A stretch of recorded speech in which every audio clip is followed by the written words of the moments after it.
This is 99% Invisible. I'm Roman Mars. Good evening. A historic day at Stormont after 2 years of talks and after a generation of bloodshed and decades of division and acrimony, a new era of peace. An agreement. In 1998, political leaders in Northern Ireland signed a peace agreement. They hoped it would end the sectarian violence between Catholics and Protestants, who'd been fighting each other for decades.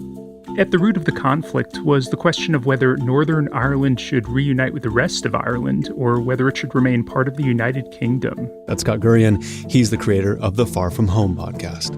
Most Catholics were nationalists, meaning they wanted to govern themselves as part of a united Ireland.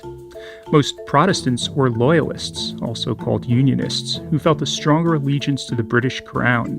Paramilitaries on both sides had carried out kidnappings, bombings, and assassinations. More than 3,000 people had died.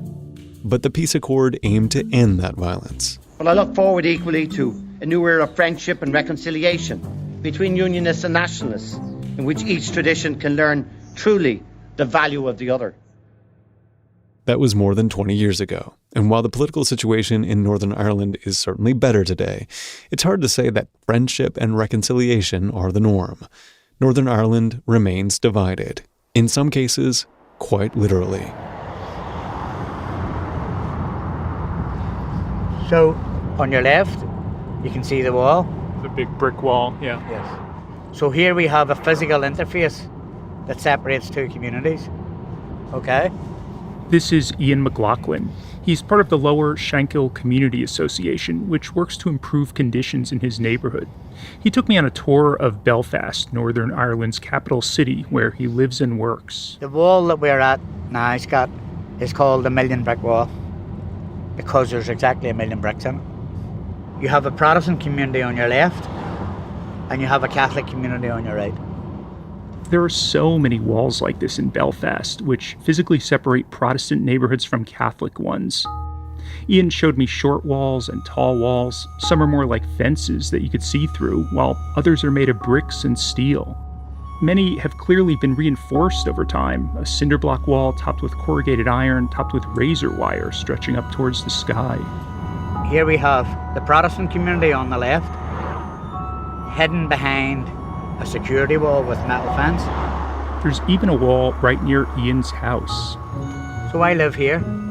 Is this where you grew up? Yep. Could we perhaps get out here a moment? Is that okay? It's a tidy neighborhood of modest brick homes. 2 blocks away, the street dead ends at a combination wall and fence that's 30 feet tall. Ian explains it's been there ever since 1972 when he was 11 years old.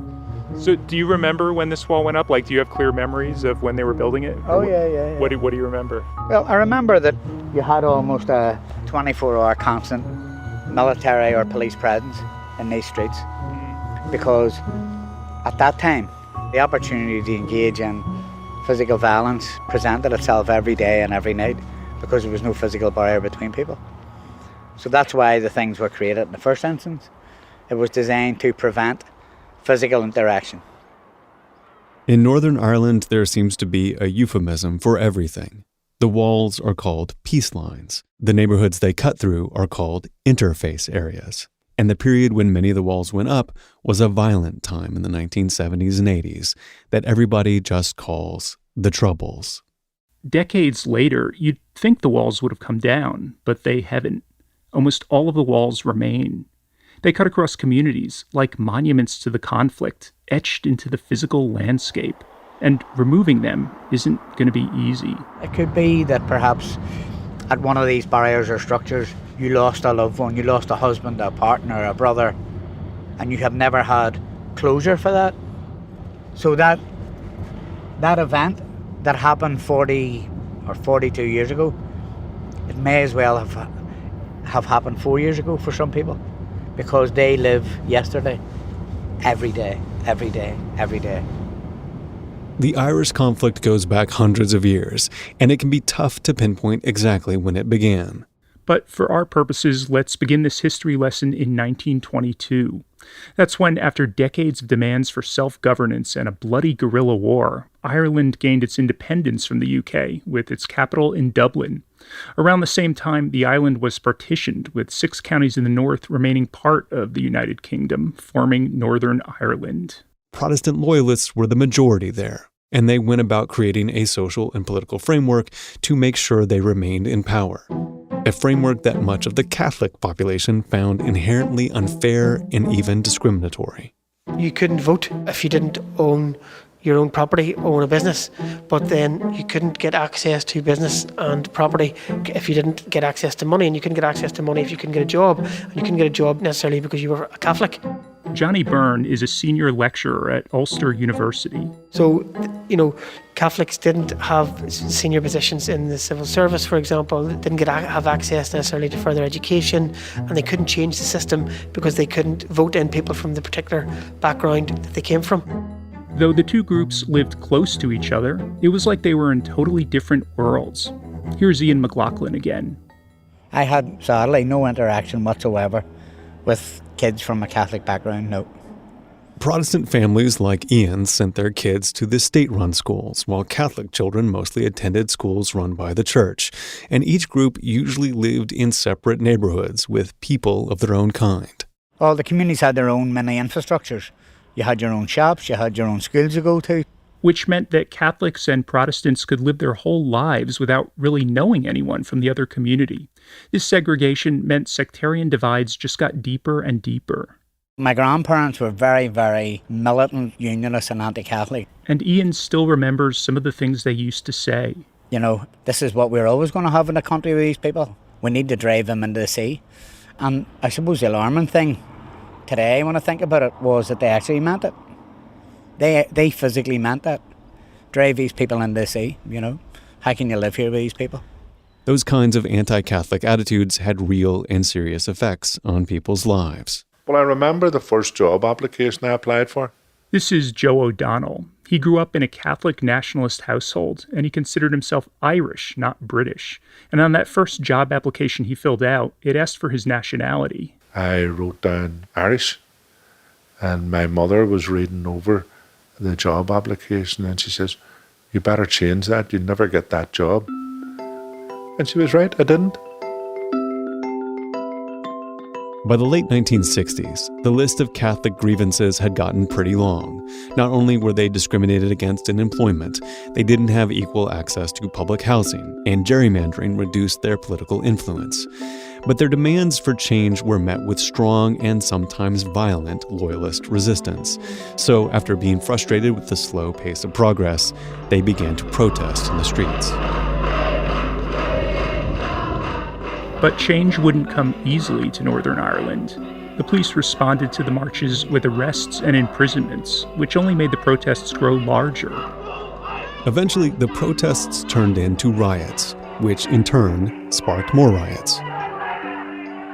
Especially in urban areas like Belfast, Catholics and Protestants lived right on top of each other, making the situation even more explosive.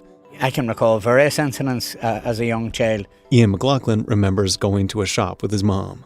And someone came in and said, "You have 10 minutes to get out of the shop." As a kid, I turned around, saw 2 guys, balaclavas on, and one of them had a gun and the other one set a bomb on the table. And within 5 minutes, that shop just blew up around everybody. So, killings were happening at a very rapid rate, and it was almost an everyday occurrence. In Belfast, the British Army is once again back in the old routine. Men in the middle, keeping peace between 2 warring factions. But this time, it's not Aden, Cyprus, or some far-off colony. It is, incredibly, in Britain's own backyard, Northern Ireland. By 1969, the British military was dispatched to Belfast to maintain order, but many people had already started taking matters into their own hands. Residents in Ian's neighborhood of Shankill started building makeshift barricades between the two communities. They used burnt-out cars, construction debris, rubble from vacant houses, and basically whatever materials they could find to protect themselves from the other side. Finally, after a summer of unrest, Northern Ireland's Prime Minister had had enough. On September 9th, 1969, Major James Chichester Clark went on television and made an announcement. We have now decided that the Army will erect and man a firm peace line to be sited between the Divis Street area and the Shankill Road on a line determined by a representative body from the City Hall. In conjunction By firm peace line, he meant that the army would dismantle the barriers the residents had built and replace them with a more official-looking 5-foot-tall barbed wire fence. Construction began the following day. The army moved in to build their peace line on the site of the Protestant barricade. Work proceeded smoothly. The Shankill Peace Line was meant to be a strictly temporary measure. The thinking was that the barrier would give people on both sides a chance to cool down and stop the violence.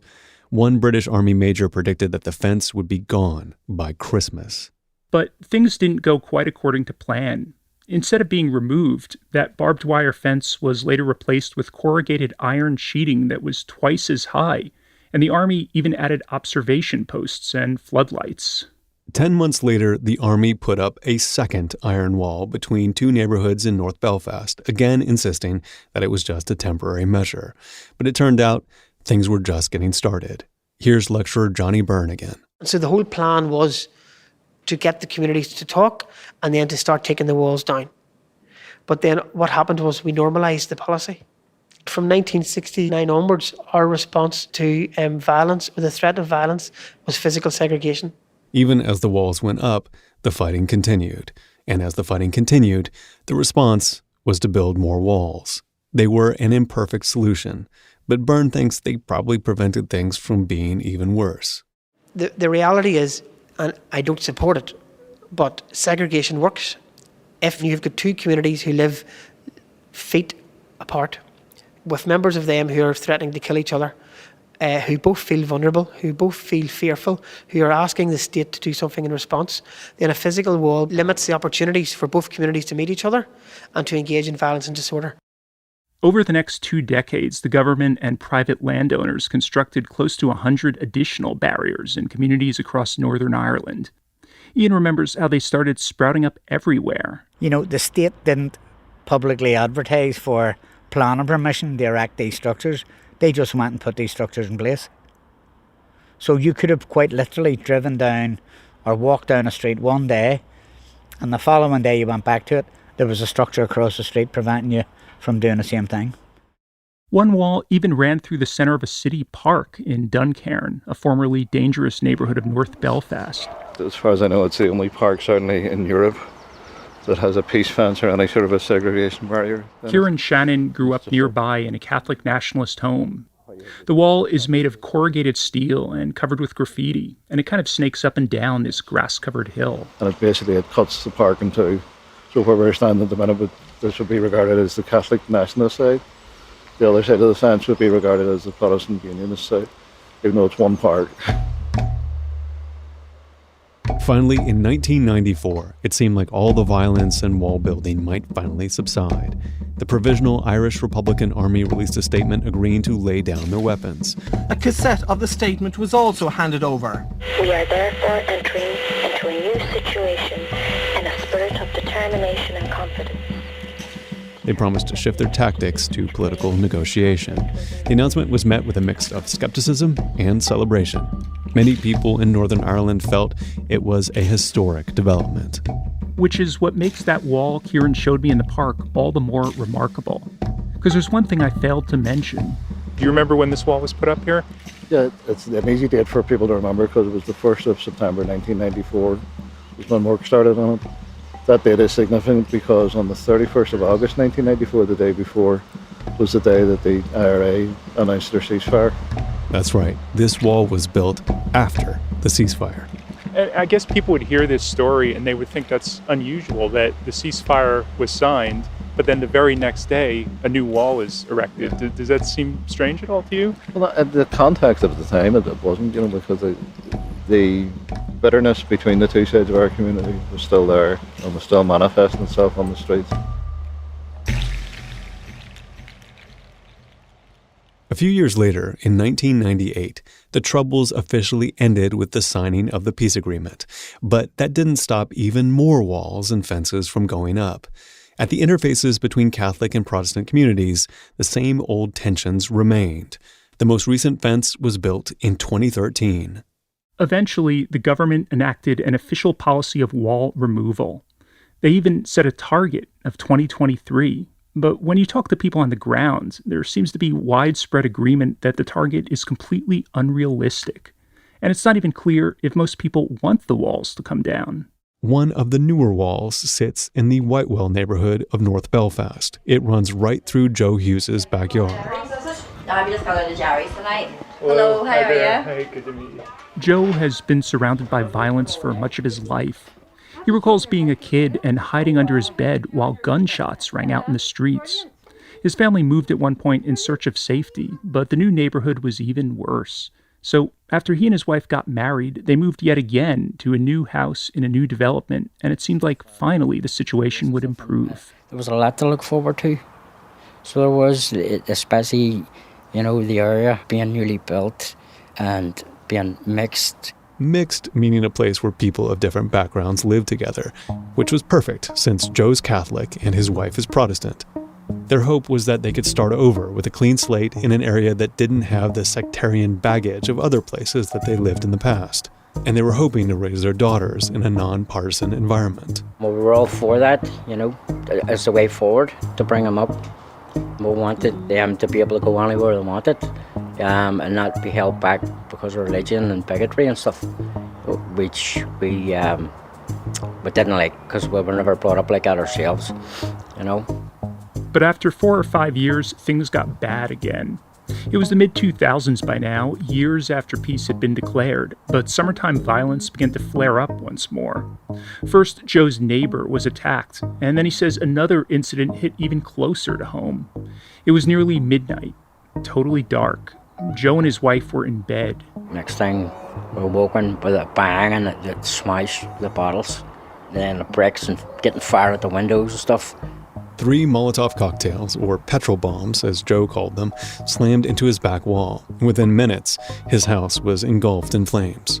It was quite frightening. So it was, people, could have been killed or burned alive in it. Joe began to seriously question whether he and his family should leave. He had always been opposed to peace walls in the past. He says he didn't understand them, and he felt they did more harm than good. But now that he had kids, he saw things differently.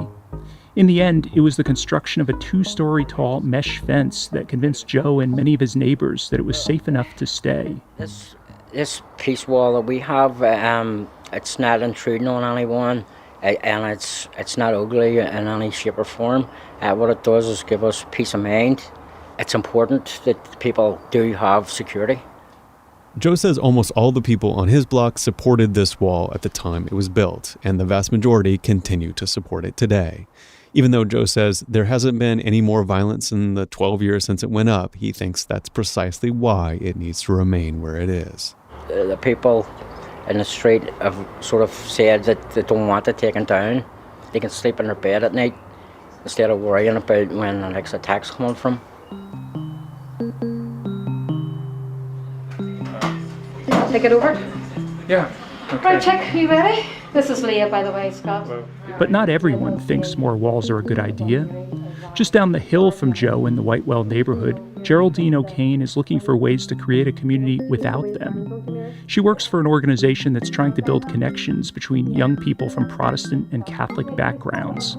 The whole idea, she says, is that it's hard to throw a stone at a friend. But her work has sometimes made her a target. 6 years ago, someone snuck into the building where she works with the kids and left an explosive device in the courtyard. A bomb disposal team got rid of it. But if the young ones had been in on time, that door was always 3 open and they were allowed to come out here and play. Wow. So they'd have kicked it, not knowing what it was. Even as Geraldine drove me around her neighborhood, I could see that the tensions from the past were still very much alive. On the left-hand side. Okay. As you can see, the Union Jacks. Yeah. Protestant neighborhood? Yeah. We have 2 bus stops there. We have a Protestant bus stop and a Catholic bus stop. So the people, the Protestants and Catholics, they would wait at separate bus stops, yes. Though then they would all get on the same bus, yeah. Right? But just, interesting. Wow. Which is crazy.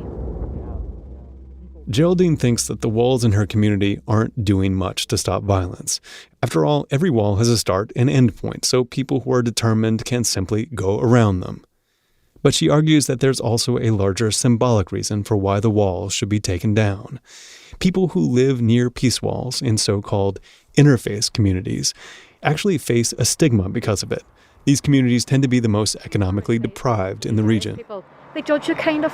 They go, oh God, do you live in that interface? You're going, yeah. And there's a difference of the way they chat to you and talk to you as well. If two kids are going for a job in Belfast and one comes from an interface and one doesn't, the one who doesn't will get the job quicker than the one in the interface, even though they've got the same skills. Ultimately, she says the decisions about whether the wall should stay or go need to be made by the people who live closest to them and are most directly impacted by the violence. Ian McLaughlin agrees. It can't be a top-down approach. He knows that in a lot of neighborhoods, the idea of removing walls is unpopular, but he thinks it's possible if people move slowly and carefully. It has to be a process where people can come together and say, do you know what, guys? Maybe the first step isn't to remove that structure. Maybe the first step is to take away the metal fencing. Go in stages. Yeah. And let's see how we get along. Then you go back to the community and say, do you know what? What might we do next here? That could involve, okay, if we take off layers and layers of certain brickwork, and then you have someone say, but what's in it for the communities? Is there going to be a play area created for kids? Is there going to be work opportunities for young people to take part in this? All those thoughts have to come into the equation. Even if it's slow, Ian wants the walls to come down, eventually. He sees it as a moral imperative, because there are new generations of kids growing up around these structures, and he wonders what ideas they're absorbing from them. I mean, kids, being the most inquisitive little people, are going to say, Daddy, Mummy, why is that wall there? In this community, you may well be told that wall was put there to stop Catholics attacking your home. And on the other side of the gate, a child might be told, oh, that wall was put there to stop Protestants attacking your home. Now, what are we doing? We're creating the seeds of sectarianism in kids for another generation. How it manifests itself in a generation's time is anybody's guess.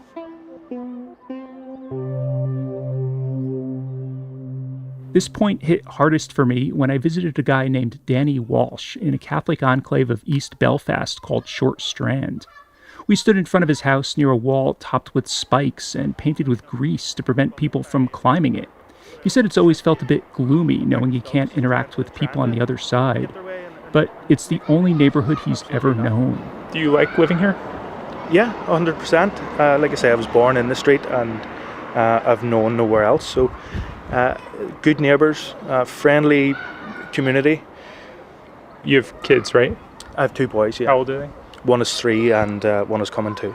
Do you have any fears of raising them in this neighborhood? You can hear kids playing football in the background just behind you there. And hold on. Sorry. And there's ice cream trucks. Like any other neighborhood, there just happens to be a big brick wall with a fence 30 feet high or whatever that is across the street from you. But life goes on. That's it, yeah. I was struck by just how ordinary the whole situation seemed. Until Danny pointed out that this ice cream truck never crosses over to the other side of the wall. It's the Catholic truck. The Protestants have their own. Life goes on in 2 different worlds. So they have their own ice cream truck and we have ours, and simply because he's known this area, and they have their own at the other side of the wall too. It's a really strange thing.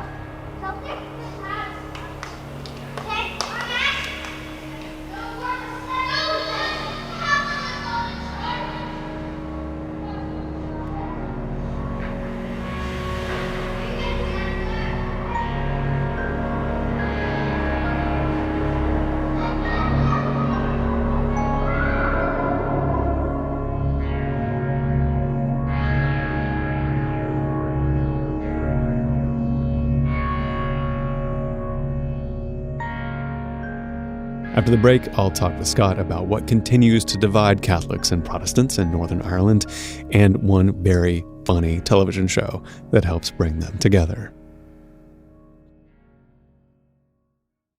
So I'm now talking with Scott Gurian, who's the reporter on that piece. Hey, Scott. Hey, Roman. So one of the things I was thinking about when we were editing this story was this really fantastic TV show called Dairy Girls, which is set in Northern Ireland in the 1990s. And in particular, there's this scene in the show where the kind of woo-woo progressive Catholic priest is brought in to talk to high school kids, both Protestant and Catholic high school kids, about their shared humanity and what unites them. Here it is.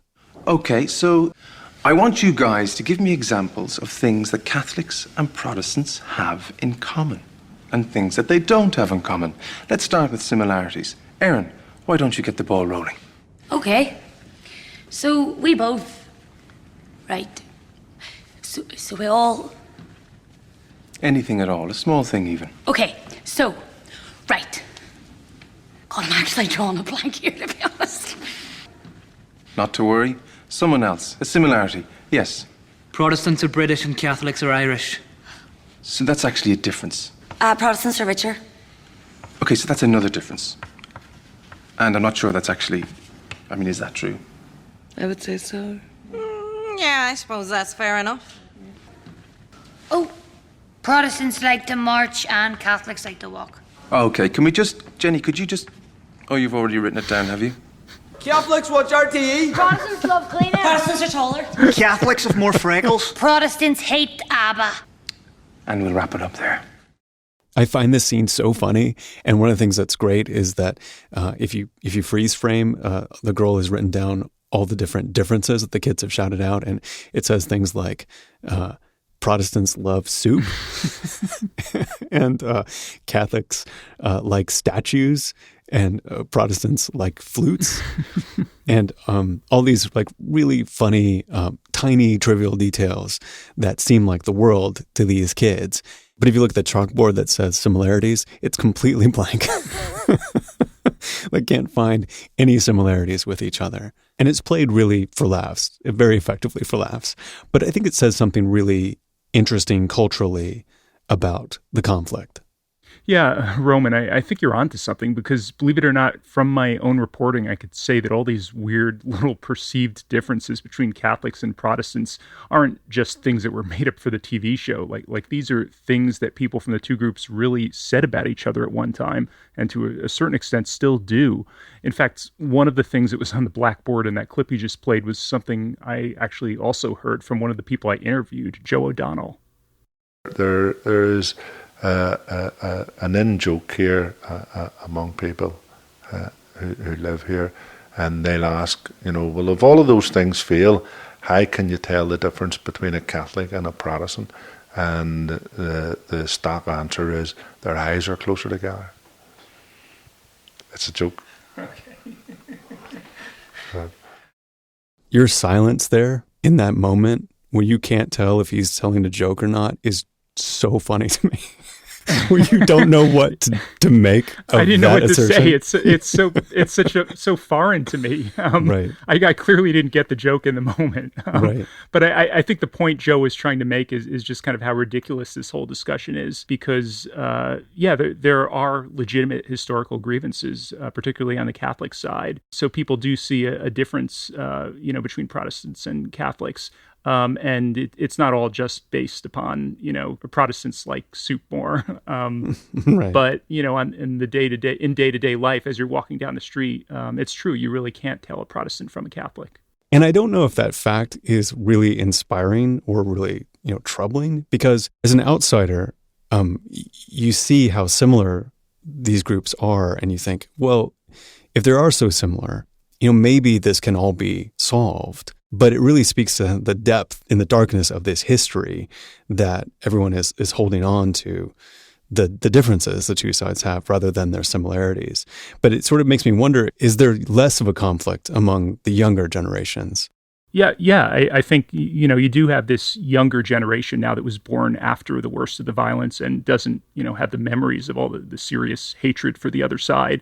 So they might be more open to removing some of these walls in the future. Mm-hmm. And I have to give enormous credit as well to people like Ian and Kieran and Geraldine, who are in my piece, who work with community groups, including young people, to get them, to interact with each other and change their perceptions about their neighbors and hopefully bring about peace.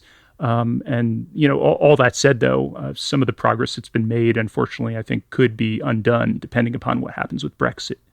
Well, that's interesting. So how does Brexit relate specifically to the situation in Northern Ireland and the generational divide? Well, first of all, I should set the scene kind of for those who haven't been following Brexit closely. I should explain that, Northern Ireland has been a main sticking point in the negotiations so far because, here's the deal. Great Britain, which consists of England, Scotland, and Wales, is, of course, an island surrounded by water. But Northern Ireland is also part of the UK, and it has this 300-mile land border with the Republic of Ireland, which is a member of the EU. So that, raises a number of questions. If Brexit happens and the UK's new Prime Minister, Boris Johnson, says he's committed to making it happen, what then, do they do at the border? And how does all that, impact the Irish peace process, which, as we've discussed, remains kind of fragile to begin with? Right. Many Catholics would view Brexit as kind of further separating the North from the rest of Ireland, so that the tensions could unfortunately flare up again. And Ian McLaughlin basically told me he thinks that, if the UK goes ahead and leaves the EU, it would heighten longstanding political differences and make it all that much harder for these peace walls to come down anytime soon.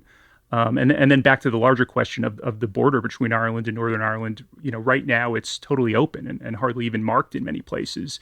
But, in a Brexit scenario, many people are wondering if the government would then, have to build an entirely new wall separating the two countries to regulate customs and immigration.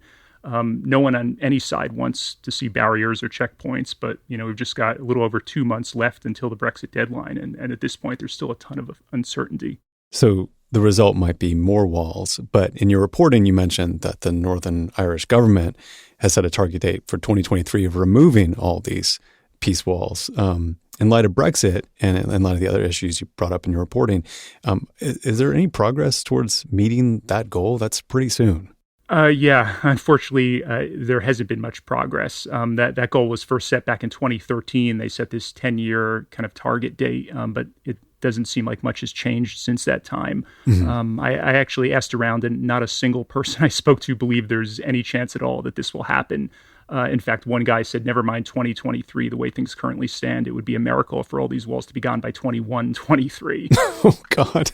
Well, that's grim. Yeah. And there's several factors that are working against progress. First of all, this power sharing agreement between Catholic nationalists and Protestant unionist lawmakers in Northern Ireland collapsed back in 2017, and the two sides are still kind of deadlocked. So the region has basically been without a functioning government for over 2.5 years now. And you can't exactly get important things done without a government. Mm-hmm. There's also a demographic element to the conversation because in general terms, the Protestant community is aging. They're moving out of the city while the Catholics have a higher birth rate and they could one day be in the majority. So the fear among some Protestants is that if the walls were taken down, they would be overrun by Catholics and could lose their neighborhoods and their cultural identity. So there's kind of pushback from that angle. Mm-hmm. Everyone I spoke to, everyone told me that removing these walls is going to take time, and it's certainly not going to be easy. But, as you said, 2023 is just 4 years away. And these difficult conversations about how exactly to go about this process, have in many neighborhoods, these conversations have barely even begun. And then let me finally add that, we're talking about 2023, but there's actually another date coming up in just a few weeks that I think is even more significant. September 9th actually marks the 50th anniversary of the construction of that very first peace wall between Falls Road and the Shankill. So, here we are half a century later, and these supposedly temporary measures are still very much with us. Thank you, Scott. 99% Invisible was produced this week by Scott Gurian, edited by Joe Rosenberg and Delaney Hall, mix and tech production by Sharif Yusuf, music by Sean Rial. Katie Mingle is our senior producer, Kurt Kolstead is the digital director. The rest of the team is Emmett Fitzgerald, Avery Trufelman, Chris Berube, Vivian Lee, Sophia Klatzker, and me, Roman Mars. You can hear more of Scott Gurian's reporting from around the world on his podcast, Far From Home, where he recently visited Chernobyl, and he documented an 11,000-mile road trip he took from London to Mongolia in a ridiculously tiny car. It's called Far From Home. Check it out. Thanks to Don Duncan and Marcus Hunter Neal for production assistance, and to Manina O'Prey of the International Fund for Ireland. We are a project of 91.7 KALW in San Francisco and produced on Radio Row. in beautiful downtown Oakland, California. 99% Invisible is a member of Radiotopia from PRX, a fiercely independent collective of the most innovative shows in all of podcasting. Find them all at radiotopia.fm. You can find the show and join discussions about the show on Facebook. You can tweet at me at Roman Mars and the show at 99pi.org. We're on Instagram and Reddit too. But you can move freely between thousands of design stories at 99pi.org. Radiotopia.